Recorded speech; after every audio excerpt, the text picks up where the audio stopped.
আসসালামু আলাইকুম ওয়া রাহমাতুল্লাহি ওয়া বারাকাতুহু। প্রিয় দর্শক শ্রোতা, আবার উপস্থিত হয়েছি আপনাদের মাঝে রমজানুল মুবারকে স্পেশাল সিরিজ ঐতিহাসিক রায়ের সিদ্ধান্ত নিয়ে। একবার প্রিয় নবী সাল্লাল্লাহু তাআলা আলাইহি ওয়া আলিহি ওয়াসাল্লাম এক মায়ের দিকে ইশারা করে সাহাবায়ে কেরাম আলাইহিম রিদওয়ানগণের কাছ থেকে জিজ্ঞাসা করলেন, বলো তো এই মা কি তার সন্তানকে আগুনে নিক্ষেপ করতে পারবে? সাহাবায়ে কেরাম আরজ করলেন, না ইয়া রাসূলুল্লাহ সাল্লাল্লাহু তাআলা আলাইহি ওয়া আলিহি ওয়াসাল্লাম, যতক্ষণ পর্যন্ত তার সামর্থ্য থাকবে সে কখনোই তার সন্তানকে আগুনে ফেলবে না। তখন নবী করিম সাল্লাল্লাহু তাআলা আলাইহি ওয়া আলিহি ওয়াসাল্লাম বললেন, আল্লাহ তাআলা তার বান্দাদের প্রতি এই মায়ের চেয়েও বেশি দয়াল। প্রিয় নবী সাল্লাল্লাহু তাআলা আলাইহি ওয়া আলিহি ওয়াসাল্লাম এর এই ফরমানে মুবারকায় একটি মায়ের সন্তানের প্রতি ভালোবাসা, মমতা ও দয়ার উদাহরণ তুলে ধরে উম্মতকে আল্লাহ তাআলার দয়া ও করুণার ব্যাপারে শিক্ষা দিয়েছে। এ থেকে বোঝা যায় যে একজন মা তার সন্তানের প্রতি অগাধ ভালোবাসা রাখে, তাই তার দয়ার উদাহরণ দিয়ে বোঝানো হয়েছে। তিনি তার সন্তানদের সব ধরনের কষ্ট থেকে রক্ষা করেন, তাদের প্রয়োজন এবং ইচ্ছার যত্ন নেন, এমনকি তাদের ইচ্ছা পূরণের জন্য নিজের চাহিদাকেও বিসর্জন দেন। কোনো মা কি এমনও হতে পারে যে নিজেই জেনে বুঝে নিজের সন্তানকে মৃত্যুর দিকে ঠেলে দেয়? জি হ্যাঁ, এমনও মায়ের উদাহরণ রয়েছে। আজকের ঐতিহাসিক সিদ্ধান্তে এমনই এক মায়ের সেই সিদ্ধান্তের কাহিনী শুনব, যে নিজের সন্তানকে মৃত্যুর পথে পাঠানোর সিদ্ধান্ত নিয়েছে। এই ঘটনাটি বনি ইসরাইলের ছিল। বনি ইসরাইলে সারা নামে এক মহিলা ছিলেন, তার 7 জন পুত্র সন্তান ছিল। তিনি যে দেশে বসবাস করতেন সেই দেশের বাদশা ছিল জালিম, নিষ্ঠুর। সে জোরপূর্বক লোকদেরকে শূকরের মাংস খাওয়াতো, যে খেয়ে নিত তাকে ছেড়ে দিত, আর যে খেতে অস্বীকার করত তাকে নির্মমভাবে হত্যা করত। অবশেষে সেই মহিলাকে এবং তার 7 জন পুত্র সন্তানকে সেই বাদশার দরবারে হাজির করা হলো। অত্যাচারী বাদশা প্রথমে সেই মহিলার সবচেয়ে বড় সন্তানকে ডেকে বলল, এই শূকরের মাংস খাও।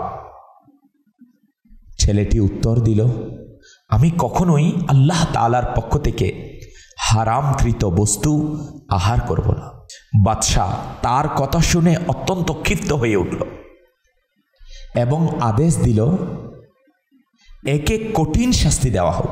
বাদশার আদেশ মিলতেই এক জল্লাদ এসে হাজির হলো এবং ছেলেটির শরীরের প্রতিটি অঙ্গ একে একে কেটে ফেলল এবং অত্যন্ত নিষ্ঠুরভাবে তাকে শহীদ করে দিল। এরপর সেই নিষ্ঠুর বাদশা ওই মহিলার দ্বিতীয় ছেলেকে ডাকল, তার সামনেও শূকরের মাংস রেখে দেওয়া হলো এবং বলল, এটি খাও। কিন্তু সেই দ্বিতীয় সন্তানও দৃঢ় ঈমানের পরিচয় দিয়ে উত্তর দিল, আমি কখনোই আল্লাহ তাআলার হারাম করা বস্তু গ্রহণ করব না। এই কথা শুনে সেই নিষ্ঠুর রক্তপিপাসু বাদশা প্রচণ্ড ক্ষুব্ধ হয়ে গেল। সে আদেশ দিল, একটি তামার বড় কড়াইয়ে তেল ঢেলে আগুনে বসিয়ে দাও। অতঃপর সেই আদেশ বাস্তবায়ন করা হলো। যখন তেল প্রচণ্ড গরম হয়ে গেল, তখন সেই তরুণ মুজাহিদকে সেই ফুটন্ত তেলের কড়াইতে নিক্ষেপ করা হলো। এভাবে সেও শাহাদাতের মর্যাদা লাভ করল। এরপর বাদশাহ ওই মহিলার তৃতীয় ছেলেকে ডাকলো এবং বলল, এই মাংস খাও। তখন সেই সন্তান বাদশার দিকে তাকিয়ে বলল, তুই এক নিকৃষ্ট ও দুর্বল শাসক, আল্লাহ তাআলার সামনে তোর কোনো ক্ষমতা নেই। তুই তুই আমাকে আল্লাহ তাআলার আদেশের বিরুদ্ধচারণে বাধ্য করতে পারবি না, যা খুশি কর, কিন্তু আমি কখনোই আল্লাহ তাআলার হারাম করা কোনো বস্তু গ্রহণ করব না।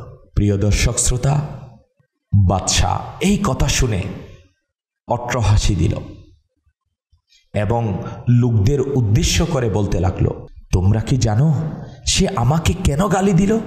সে মনে করেছে আমি যদি অপমানিত হয়ে রাগান্বিত হয়ে পড়ি তাহলে সাথে সাথেই তাকে হত্যা করার আদেশ দেব,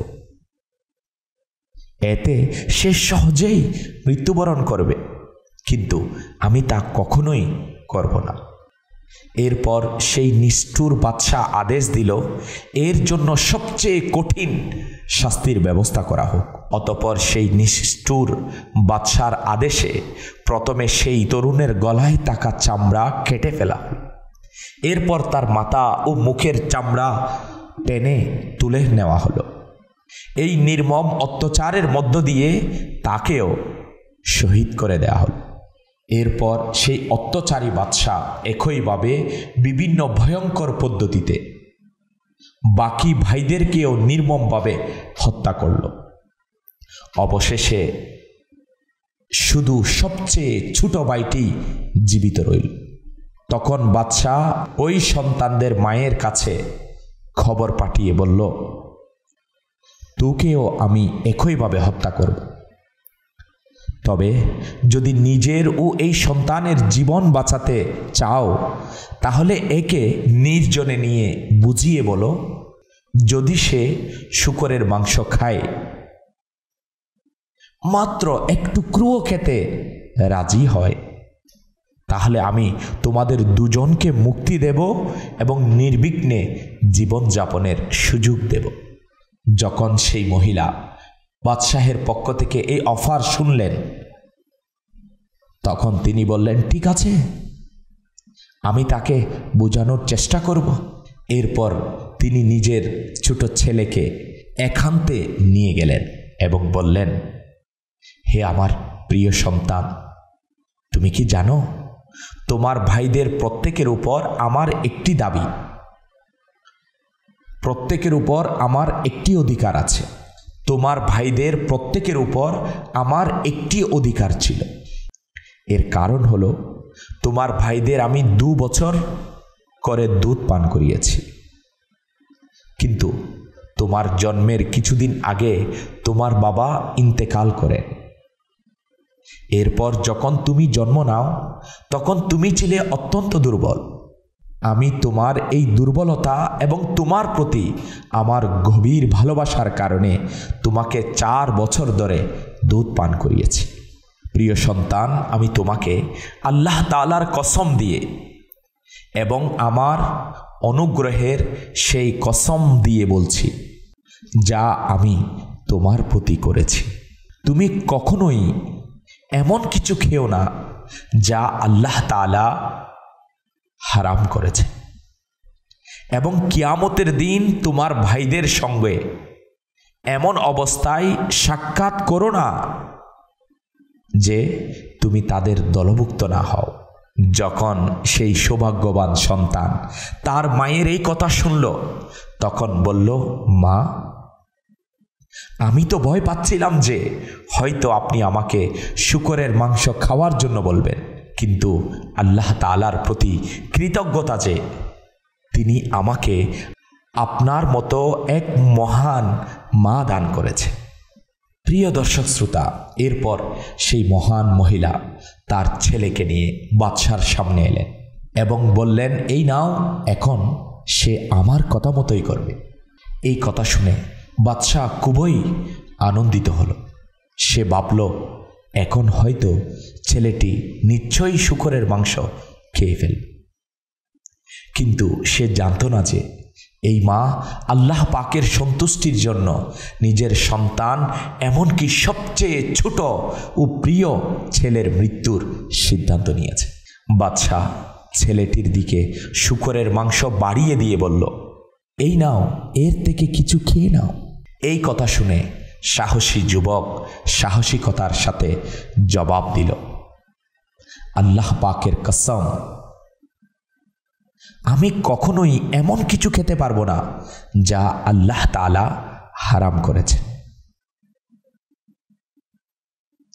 এই কথা শুনে বাদশাহ প্রচণ্ড রেগে গেল।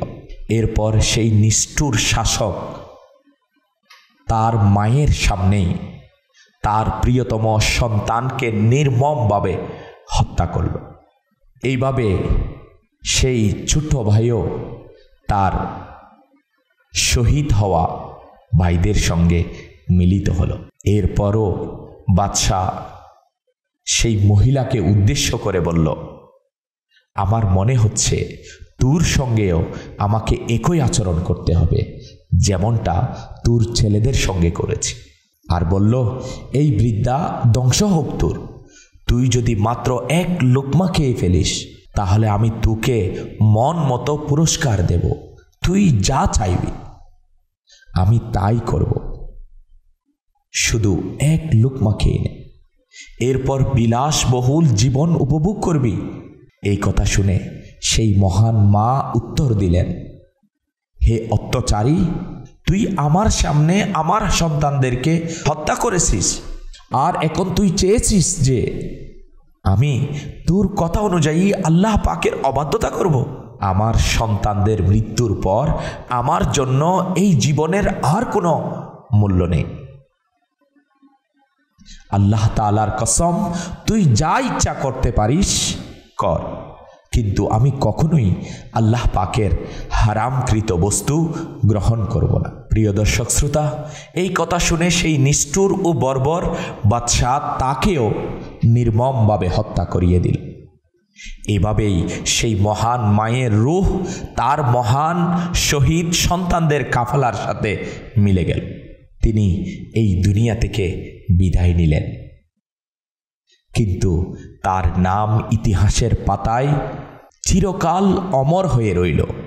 প্রিয় দর্শক শ্রোতা, এখানে একটি বিষয় স্পষ্ট করা জরুরি, তা হলো যদি কাউকে কোনো হারাম কাজ করতে বাধ্য করা হয় এমনভাবে যে না করলে তার চরম শারীরিক ক্ষতি বা বড় ধরনের আর্থিক ক্ষতির আশঙ্কা থাকে, তাহলে শরীয়ত এই ক্ষেত্রে ছাড় দিয়েছে।